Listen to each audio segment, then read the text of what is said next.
I still remember the exact moment it stopped being funny. At first, it actually was funny. A woman in a perfectly pressed white blouse standing in the middle of the Arizona desert, telling me that my land didn't belong to me anymore.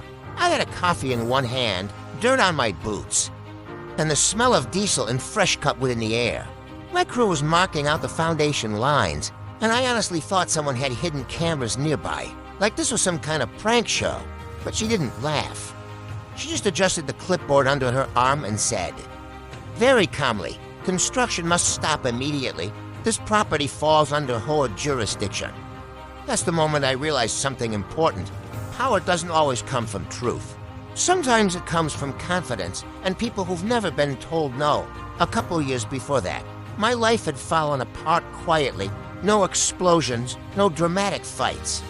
Just paperwork, silence, and distance. My marriage ended the way most things do these days, slowly.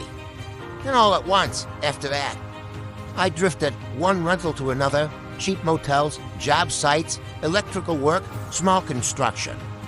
GIGS, enough to survive, not enough to feel like I was building anything real. I kept telling myself it was temporary, but I was lost. Then one day, I found it. 3 acres of raw desert land just outside Scottsdale. No neighbors. No streetlights, got no rules. Just open land, silence, and sky. Endless sky. When I stood on the highest point, the desert stretched out like a second chance. I wasn't rushing it. I checked everything. Zoning laws, parcel records, deed history, easements. I even hired a lawyer just to be sure. And the answer came back clean. Private rural land. No HOA jurisdiction. No shared governance. It was mine. Completely mine. So I designed a simple house, nothing flashy. A 1-story ranch, metal roof, wide porch, big workshop. Just solid. Practical, honest. Permits approved without issues.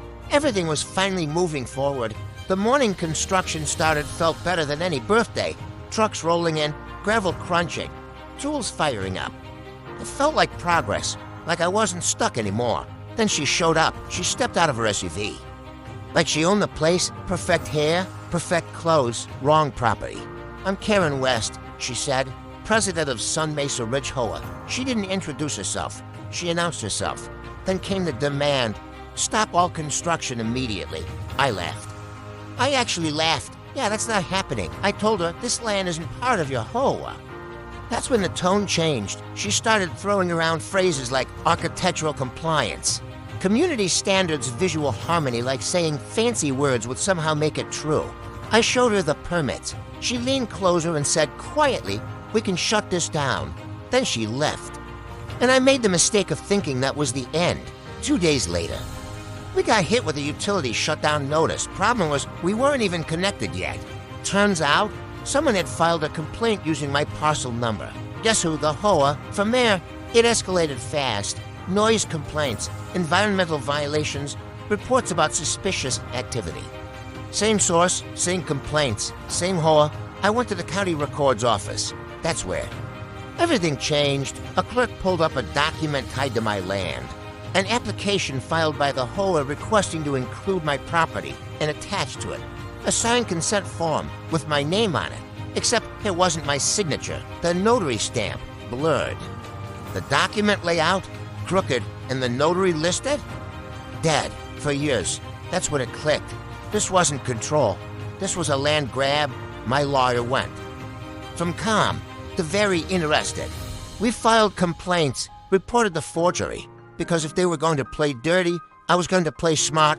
Then Karen made the worst mistake of her life. At 1:42 a.m., two men cut my gate chain, walked onto my property, and placed a fake condemnation notice. Minutes later, Karen herself walked in, inspecting my land like she already owned it. What she didn't know, new cameras, full coverage, infrared, audio, everything.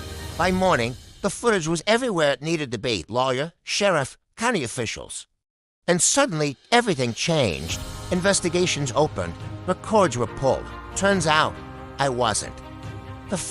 Just the first one who didn't back down. The case built quickly, too quickly for her to hide. Forgery, fraud, trespassing, harassment, Conspiracy. In court, the footage said everything. No excuses, no confusion. Just evidence, and in the end, she lost everything. Her position, her reputation, her control, and the HOA? Dismantled. A few months later, my house was finished exactly how I imagined it.